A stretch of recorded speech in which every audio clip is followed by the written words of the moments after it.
Joining me now is Xavier Carrigan. He is running for Ohio's 5th district. That's a U.S. congressional seat, and he's right here in the studio. How you doing, brother? Dude. Okay. This is awesome. Let me see that shirt you got on. What's up? Aggressive progressives, I love it. Okay, so Xavier, I've seen you in Miami, I've seen you in Detroit. You came out to our rallies. You got a booming voice. And so he helped organize. He was a captain, and you're running for Congress. Before we get to why and who you're running against, et cetera, and your odds of winning, I want to talk about your past careers because they've been varied and fascinating. So right now you're a truck driver? Yes, right now I'm driving truck and hauling freight out of Columbus, Ohio. So we just recently did a story where we found out that the 3 professions most likely to be Republican are farmer, surgeon, and truck driver. That's right. So are you the lone aggressive progressive among your colleagues? You guys talk on the, is that old school? Is that like from the 1970s and 80s talking on the, what is that? Not a walkie-talkie. CB radio. CB radio. That's right, yeah, no, the CB radio, I don't have that in my truck because when I was in training, the guy I was training with, he had a CB radio, and especially like when I went down south, I don't want that thing on. I don't want to have to listen to these guys because their banter is, it's like listening to 4chan. Oh wow! It's like listening to it, as opposed to reading it. So you've seen it; it's real. Truck drivers, unfortunately, are lean more right wing. That's right. Do you know why? Any guess? I know you don't. Like no one knows for sure, but so I'm going to go out on a limb here and say that every truck stop I seem to go to, I'll let you guess what is on that TV. And I've asked them to change it. I'm like, could you just at least change it to the Weather Channel? I don't care, just put it on something else. But every truck stop I go to, it's Fox News, Fox News, Fox News. And it's like, this is propaganda being force-fed to people. And so when I'm listening, it's the only time I'll listen to Fox News, it's hard to digest. It really is, because the insanity that they're spewing, it's disturbing, but at the same time, it makes it more understandable why these people believe what they do. Yeah, and one of our viewers made a good point when we were doing that story. They said that, truckers are in their car all the time, so they listen to the radio more than anybody else does.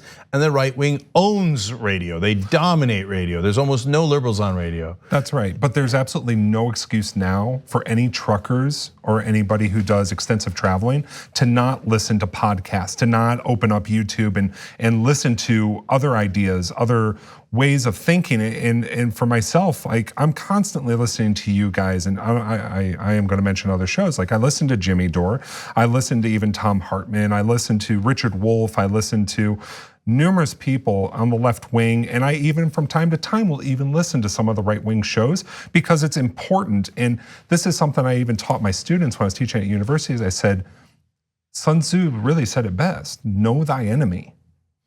Yeah, 100%. We're gonna get to your enemy in a second. By the way, I like how you're like, I'm gonna mention other shows. Of course, we support everybody in the progressive space. Tom Hartman's amazing, Jimmy Dore is of course great, and et cetera. So real quick, so tell me some of the other professions you were in. Oh God, there was actually a day I sat down and I ended up writing over 50 different jobs I've worked in my entire life, ranging from, and probably the one I've done the longest is a DJ. I've been a DJ since 1996, and it all happened because I was a bouncer. And the DJ got really upset at me, and he was just like, why didn't you kick that guy out when I told you to? And I'm like, who the hell are you? And he actually ended up inviting me into the DJ booth, and then it went from there and I became a DJ. But I've also worked as a line cook. I've worked in a Greasy Spoon. I've worked at Red Robin and Johnny Rockets. I did the singing and dancing.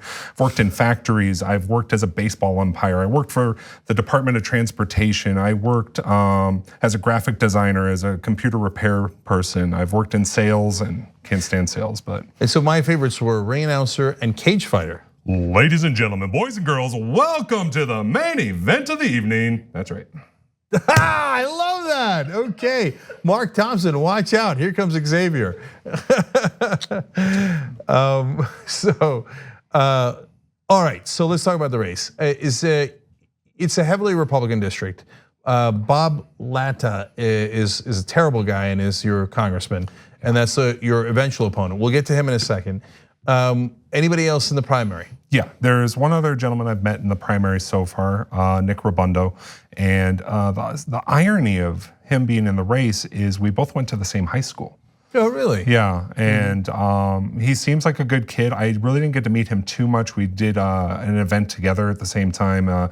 Mercer County Democrats were meeting, and we were both given a chance to speak. And not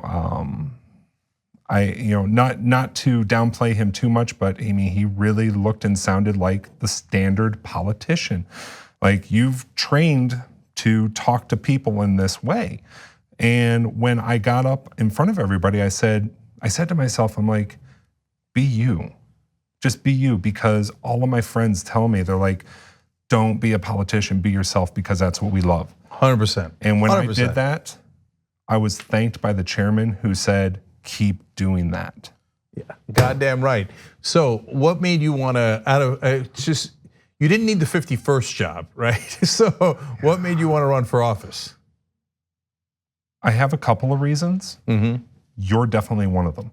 Oh, wow. It was, yeah, and I'm sorry to everyone in the studio if it just got a little tighter in here, and the ego just swelled a little bit. I deeply apologize, but actually my heart swelled a little bit. Thank you. Hell yeah, dude. So I'm driving in, I think it was like North Carolina, and I pop on the rally from Iowa, and by the way, I only just recently have been able to afford to be a TYT member, so I immediately went to the $25 because I'm just like, I gotta pay you guys back for years of this stuff. I've been watching you since 2008.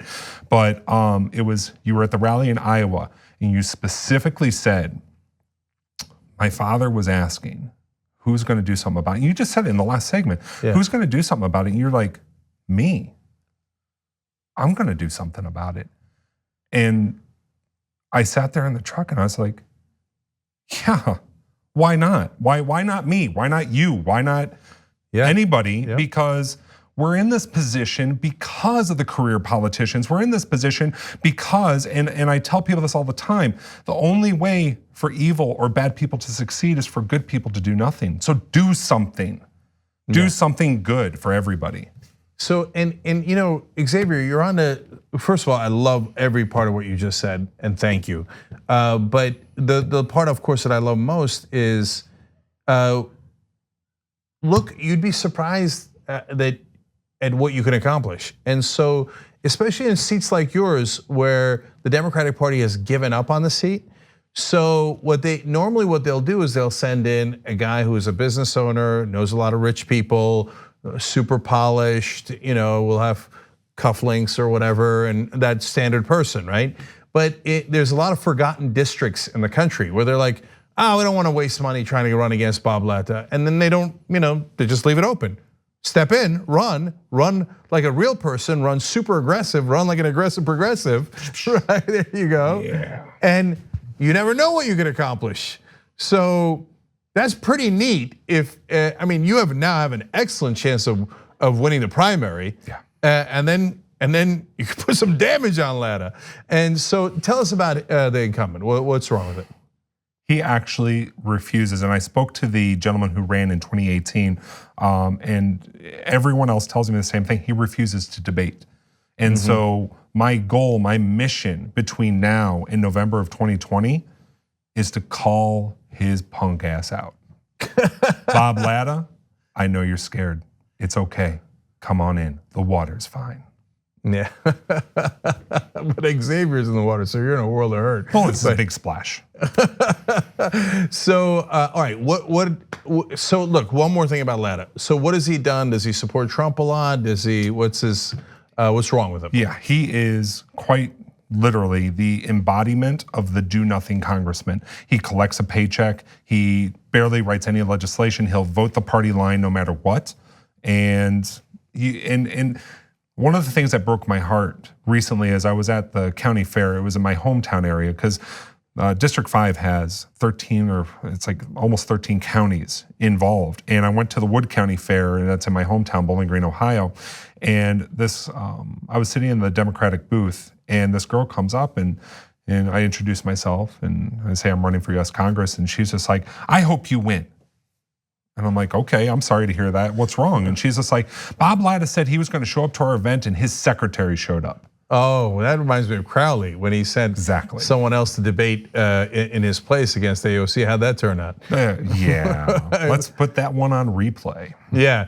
So and what are your by the way, the website is mxc2020.com. So that's Mike Xavier Carrigan. So that's why it's mxc2020.com. Obviously, he's not taking corporate PAC money. He needs volunteers and donations, etc. So Xavier, what are your main policy initiatives? There's 5 that I've come out with initially, and actually I released the 6th one today. I was waiting until, because I was speaking with your crew, and I knew this would happen, and I wanted to wait till today to release it. But the 5 that I initially spoke on, the biggest one for me is climate change. We have to do something about it. All of us with kids, we've got to do something, because I've gotten to enjoy 42 years of this place. I would like our kids to do the same thing. So climate change, education for all, Medicare for all, absolutely. I mean, I have a friend who just got turned down by his health providers because he doesn't have insurance. Are you serious? So that, and then individuals' rights, more importantly, a woman's right to choose. No one should get involved in that other than the doctor and the woman involved. And then finally, getting money out of politics. I mean, I'm a huge supporter of Wolfpack. Big shout out to Wolfpack, Ohio. And then also, the one that I released today is on day 1, when I get into office, I want to introduce legislation. I want to work with lawmakers on making a bill that will empower worker co-ops. I want to I want to bring power to the people in the sense that if a corporation is going to leave the country, give first right of refusal to the employees to purchase the company and let them run it. Yeah, Bernie Sanders just announced a plan that's very similar to that. All right, well, they said a bartender from the Bronx couldn't make it into Congress. I'm sure they'll say the same about a truck driver from Ohio, but here comes Xavier. All right, great to have you here, brother.